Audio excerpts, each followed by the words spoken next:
Now that you've heard the most interesting story, I'll tell you another story. I'll tell you the story. Helps with having wine in your hand. I'll tell you the story of how I broke the story of the onset of the Cultural Revolution. As Audrey was saying, and from '63 to '66, I was the chief correspondent for the New York Times covering, and my job was such that I spent half my time in Indochina, Laos, Cambodia, Vietnam, covering the wars, and the other half of the time was monitoring China. So I joined the China Watchers in Hong Kong, and probably China Watchers here.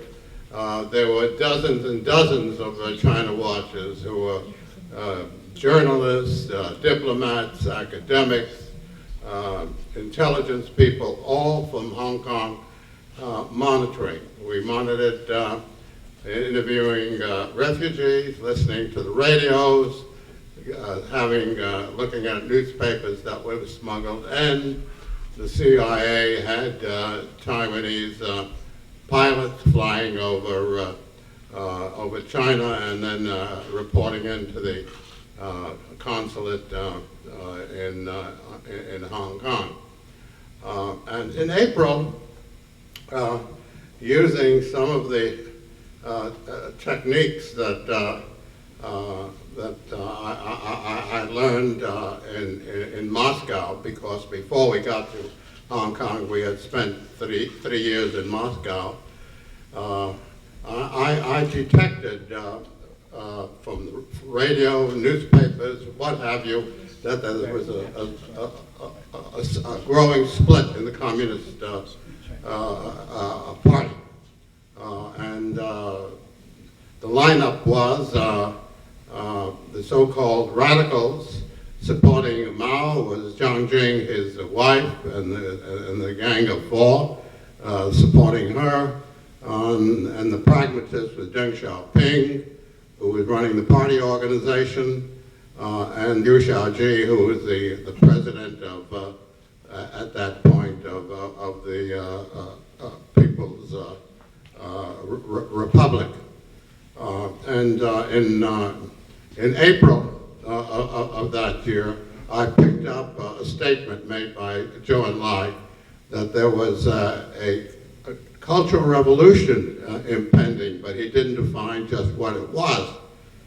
And then on the night in Hong Kong of May 3rd, at 9 o'clock at night, I was monitoring the Xinhua English language broadcast from Peking, and it quoted the army newspaper as saying, revealing that the purge was on.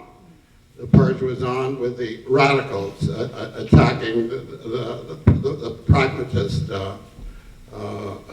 Deng Xiaoping and the other pragmatists, so at that point, I sat down and I sent a story to the New York Times, saying that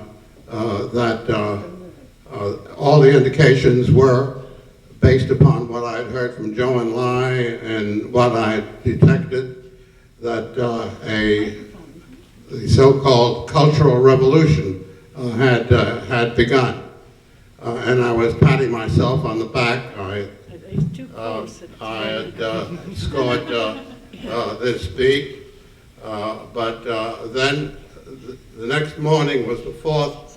I got a message from the foreign desk at the New York Times saying, sorry, we're holding over your story for space. And I couldn't believe it. I thought I had this great world-shaking story.